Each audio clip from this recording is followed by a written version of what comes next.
Good morning, everybody. We're sitting down here, Mark and I, at the church building this morning. Obviously, with everything that's going on in our country, we're not actually holding any public meetings down here, but we also wanted to do a little studying, share a little bit. Always like to give people something to think about. Don't like to make it real long or drawn out, but I also like to be able to tie biblical truth into daily life.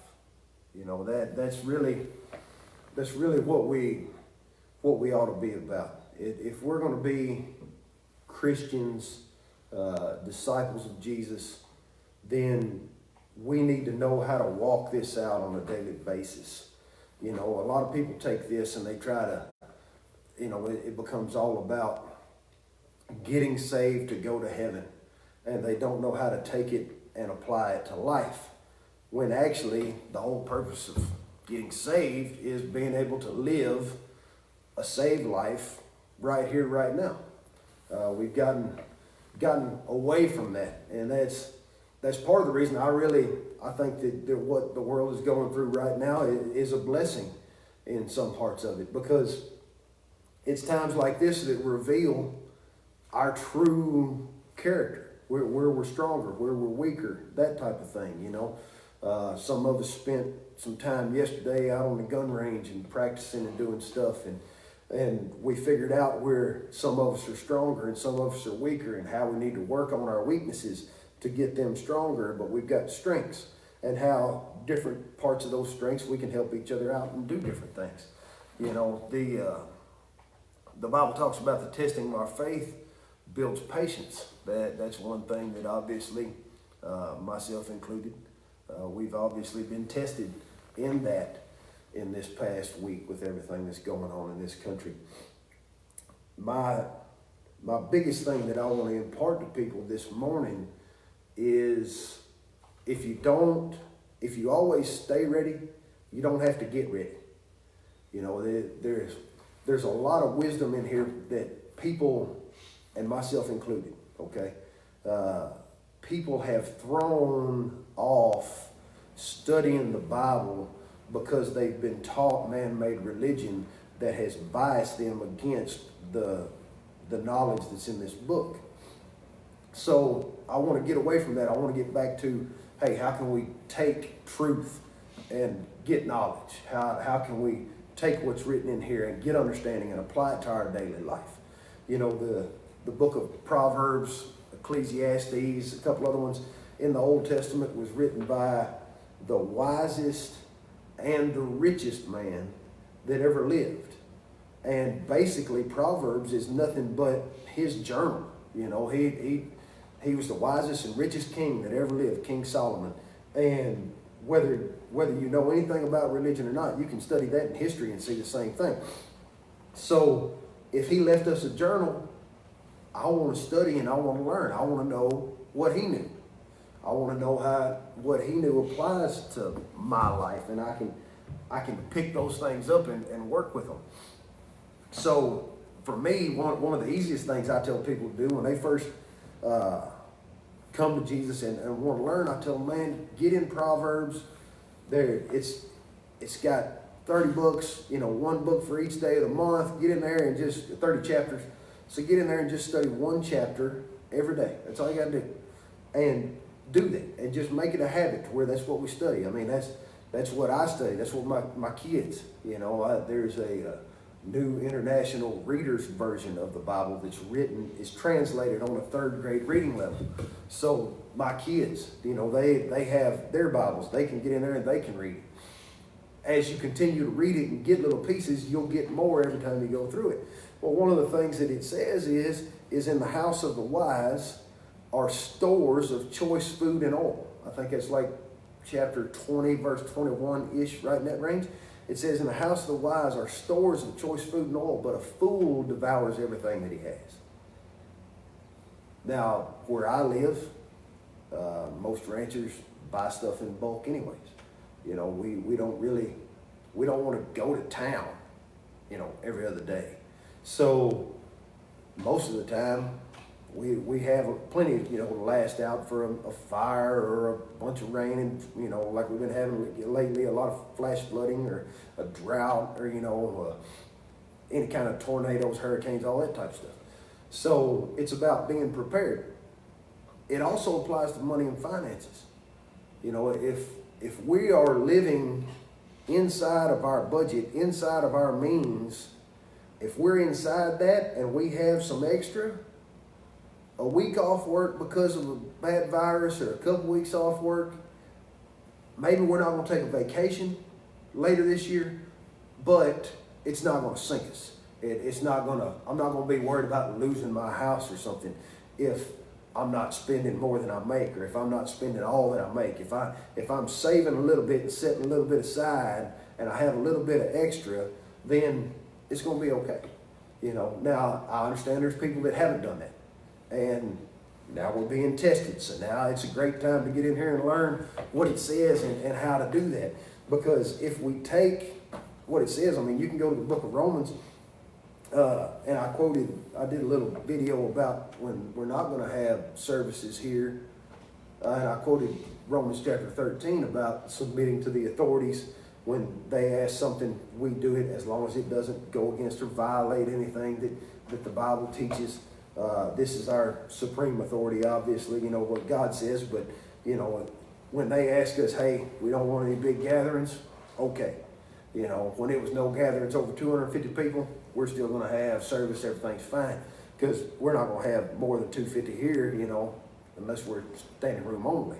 But when it got down to 50, now we can't do that, But if you also read in Romans 13, verse 8, it says to owe no one anything except love.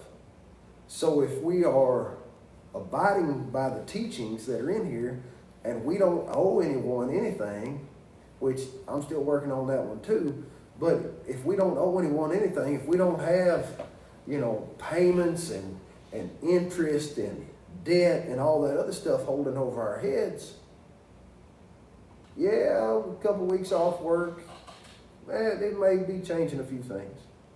But it's not changing a lot because I'm not in debt up to my eyeballs. So that saves us. If we take these teachings, then we're prepared for these unforeseen disasters that we kind of run into. The other thing that I come back to is there's so much to learn in here about marriage and money and finances and, just things that apply to life and how to do life. Jesus taught more on stewardship and money and finances than he did on love. He spent more time talking about, hey, this is how you manage life. Do this, do this, do this. Take your talents, add the sweat and the work, turn them into skills, and do something with what God gave you. So there's a lot of things in here that teaches us how we manage things. One of the biggest hurdles. I'm blessed with a really great career that allows me to meet and be around a lot of people in the horse business and get to put my hands on some of the greatest animals that have ever walked and looked through a bridle. I'm really, really thankful for the talents that God gave me. Now, I had to apply the sweat and make those talents into skills and then take the wisdom that he gave me to turn those skills into business. So we play a dual partnership. God owns this whole world, but he put us in a position of authority to take what he gave us, our little piece, and steward it correctly. So as I've taken that, and I've gotten the pleasure, the great privilege of being around the greatest people, it's awesome. I had a client tell me a couple of months ago that she's never heard me talk bad about any of my clients or any of the people that I get to work with. And I was like, man, I'm so thankful to be around good, hard-working folks that have a sincere desire just to live a good life, a godly life, and walk it out on a daily basis. That's what we're called to do. But what I found is that a lot of those people fully believe in God. Walk out into their barn every morning and are just thankful for God's creation and everything he's given us, but are very, very biased against the institution of church because of various reasons. And my biggest message that I would impart to people is Jesus came to get us out of the institution. You know, Jesus came and did what he did to get us away from rules and regulations and all that stuff. You know, are we supposed to still gather together? Sure, absolutely. We need to be around other people. But Jesus also said that it only takes 2 or 3, and he never said anything about a specific time, at a specific date, on a specific place. I mean, now obviously we can't seat 250 people in my living room. We can't seat 250 people in my barn. We can seat 250 people down here in this building, but God doesn't live in the building. God lives in the people. You know, if we go over to Ephesians 2, chapter 14, it says, "For he himself is our peace, who has made both one and has broken down the middle wall of separation." That was when he's broken down this idea that we have to go through an institution and another man who was a priest to get to God. There, we no longer have that wall of separation. Having abolished in his flesh the enmity, that is, the law of commandments contained in ordinances, so as to create in himself one man from the two, thus making peace. That means we have peace with God. I tell people all the time, if you're still feeling shame, if you're still feeling guilt from your old life before you came to Jesus, you don't fully understand forgiveness. It's that simple.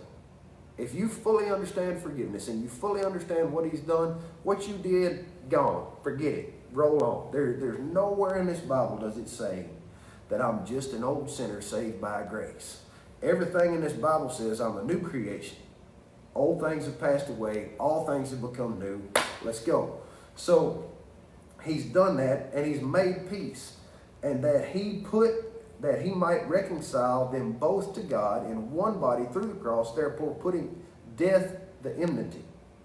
And he came and preached peace to you who were afar off and to those who were near. For through him we both have access by one Spirit to the Father.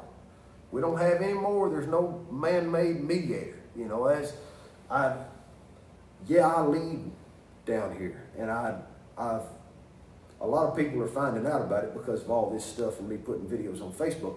I ordinarily don't put videos on Facebook because I don't want to be seen as one of those self-promoter kind of guys that, okay, well, this is what I'm doing. This deal down here, we're all in it together. Nobody's getting paid. Everybody down here is a volunteer. Yes, we all work together. We all have different talents. We all come together. We all help each other out. Those of us that have more, we donate. Those of us that need some, we dispense to those. That's all we do. All the money that comes in goes back out. It's easy, simple. Everybody just finds their spot, gets in their spot, and does it. So it works out pretty good. But if we all have access by one Spirit to the Father, if you come and ask me a question, I'll help you. You know, all I want to do is point you back to Jesus. That's all I'm going to do is say, hey, yeah, I understand, and here's what it says. Now go read this part and study that for yourself. And once you've studied that, go read a little bit more, and go read a little bit more. He says in verse 19, "Now therefore you are no longer strangers and foreigners, but fellow citizens with the saints and members of the household of God." Okay, the household of God's the people. "Having been built on the foundation of the apostles and prophets, with Jesus Christ himself being the chief cornerstone, in whom the whole building, being fitted together, grows into a holy temple in the Lord, in whom you are also being built together for a dwelling place of God in the Spirit." There's no more institution and higher priestly authority that you have to go through to get to God. That's gone. Matter of fact, I would advise that if this whole thing's going on in the world's got you stressed out, worked up, seeking, I would advise that you go get somewhere by yourself, eliminate every distraction around you, and call out to God on your own repent and believe and get that straight. You know, now, if we can help you, I mean, everybody around here is glad to help. But it's not us leading you to something that's going to make the difference in your life. It's you deciding that, okay, I've done it my way, this ain't working. I'm going to do it your way and follow you, and now I'm going to start studying. And that's where we have to understand that he gave us this, and he gave us salvation to live right now. He didn't give us salvation. If you read later in the Bible, it says that one day there will be a new heaven and a new earth, and old things have passed away, and all that stuff. He didn't give us salvation just so that he could fill up heaven. He gave us salvation so that we can live the saved life right now. I mean, that we can do what we do the way we do, whatever talents he gave y'all, okay? Whatever talents he gave me, that I can take those talents, go out into the world, use my talents, make them skills, use them on a daily basis, all in a way that glorifies him in the way I conduct myself, my business, my marriage, my children. Everything about my life needs to reflect that. And just make this point. If I go out and I look good on the surface, and all I do is fight with my wife, and all I do is yell and scream at my children, I have no witness. I have no foundation. I have no business in telling somebody else what I know if I can't take what I know and apply it to my kitchen table. That's why I like this whole thing about being shut down. Because now all of a sudden families are locked in there together, and we got to figure out how to get along, and how do we have meals together, and how do we love each other, and how do we give each other the space, and how do the kids, you know, okay, they play together and it's all good, but now they're getting a little bit tired of each other. Now they need to separate and go opposite directions, sit down, read a book, you know, draw, do a little painting, whatever. My kids don't play a lot of electronics, as you probably could guess. So they need to be able to get away from that stuff. But it's not about Sunday. It's not about, okay, it's Sunday morning, we have to go to church. Sunday mornings is just Sunday mornings. You know, if you think Sunday's the Sabbath, you need to start studying, because the Sabbath was yesterday, and we're out of that stuff. I mean, unless you're still an Orthodox Jew that's clinging to that religion, we're out of that. So yesterday was the Sabbath. Today is Sunday. Now, in our culture, we use Sunday mornings. Nothing wrong with it. Nothing wrong. But it's a culture thing. It's not a Bible thing, okay? If we flip over to Hebrews chapter 10, verse 23,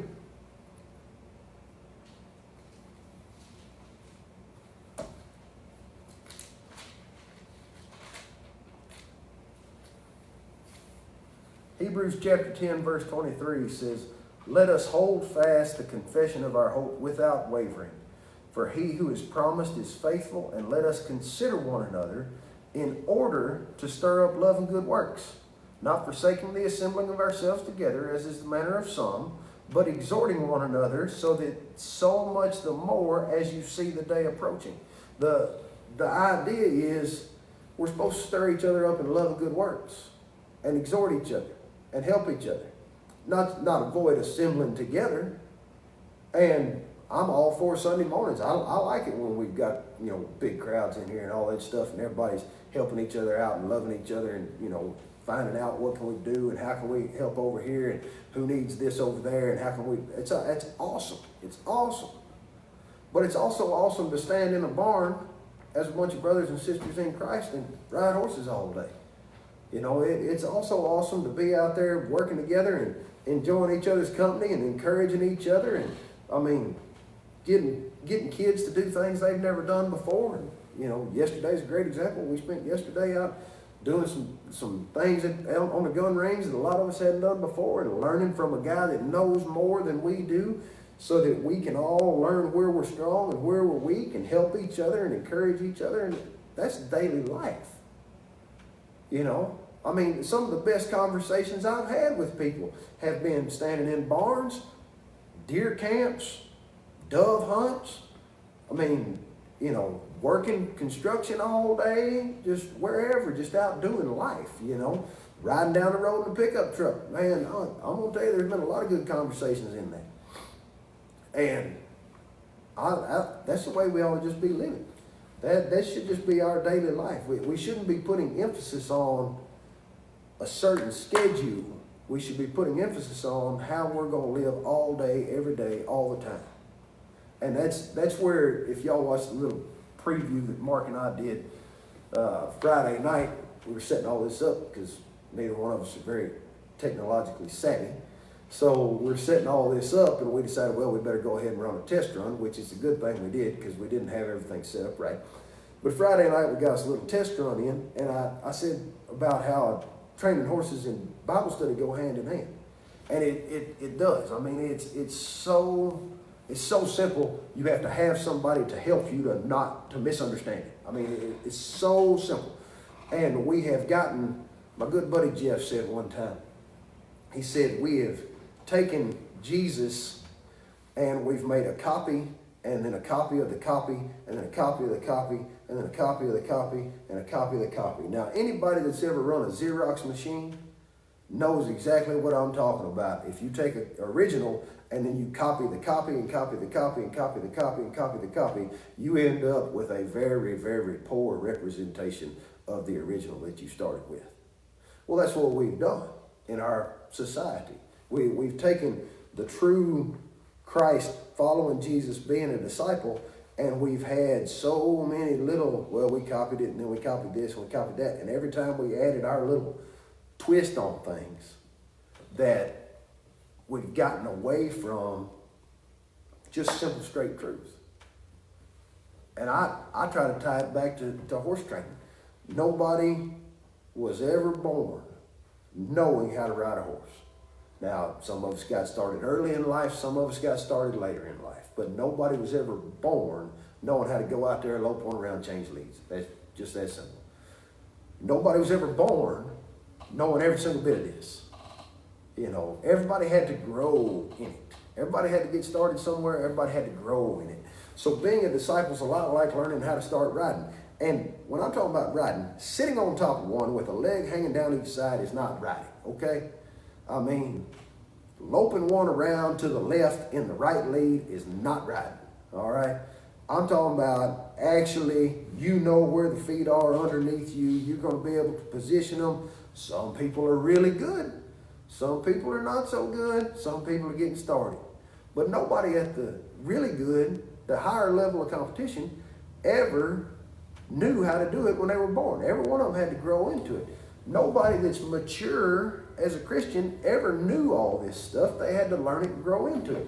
So we have to sit down, dig, learn. If you're learning how to ride a horse, you got to spend a lot of time sitting on one. You got to get on one. You got to go out there. You got to learn which feet are moving. Which diagonal am I posting on?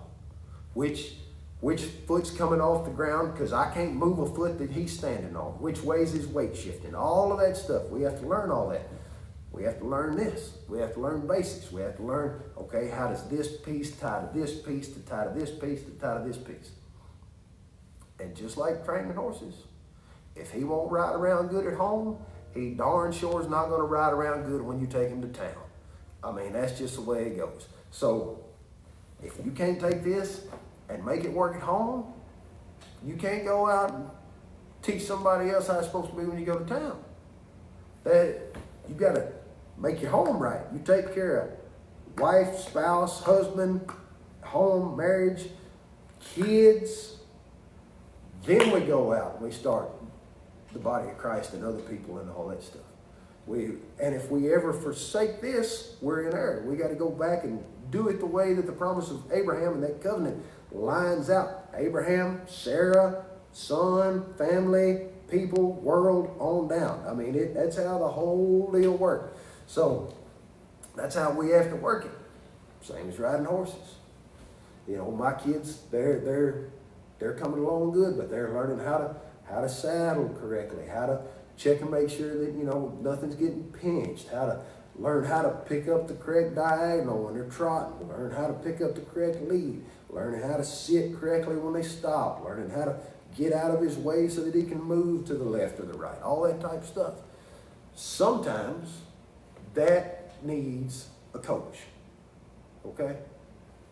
My kids, I don't give my kids lessons. I pay somebody to give them lessons because they don't need daddy hollering at them. They need to have fun and learn from somebody who's not going to be the same person that is at home with them all the time.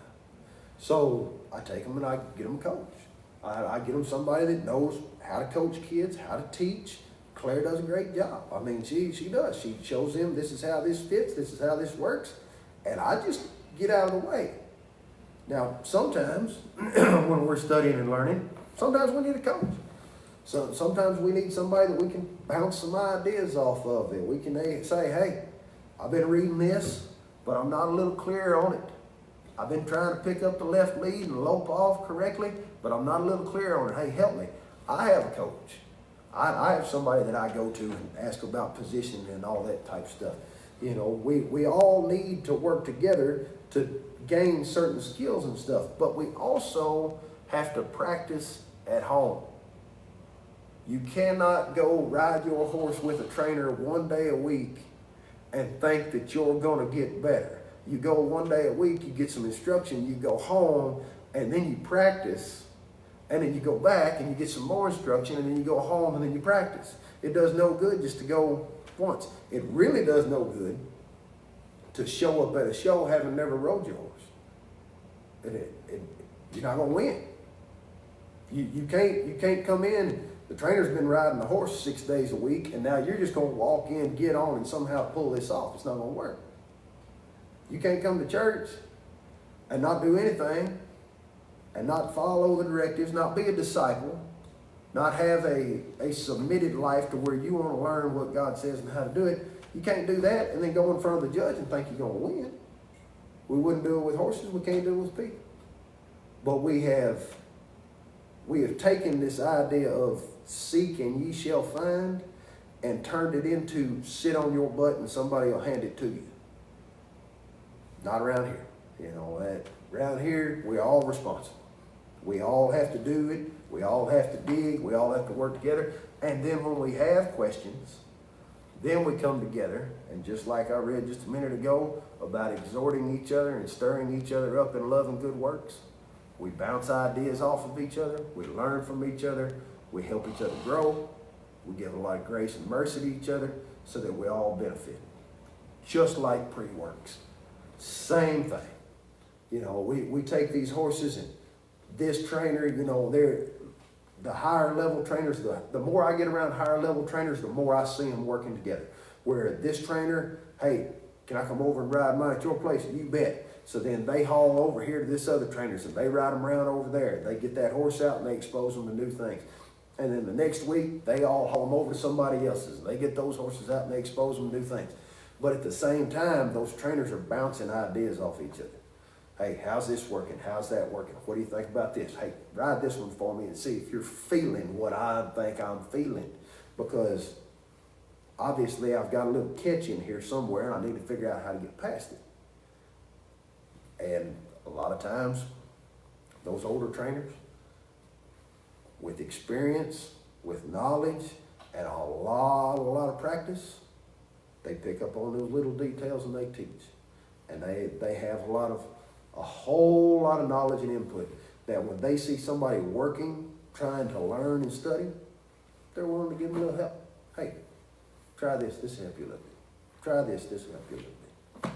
So it's my hope that since everybody's sitting around anyways, and we're all socially distant at this time, it's my hope that that's giving you a little bit of help, a little bit of take this and try something different. Don't get bogged down on the details. Really don't try to force yourself to live the Christian life. Get in there, repent, believe, study, be a disciple, grow. Hopefully we'll see you again soon. Hopefully in person. If not in person, we'll be seeing you here on the internet And we may start seeing if we can do more on the internet, really. It's something that we hadn't explored a whole lot, but now that we kind of have to, we may start doing it on the internet and in person also. If y'all need anything, message us. We have a lot of people in leadership down here. Every one of them is fully capable and able and willing to help out. Let us know if you need anything. If you want to help out other people, get in contact us. We'll also tell you how to do that. We'll make all that work. We love y'all. We'll see y'all soon.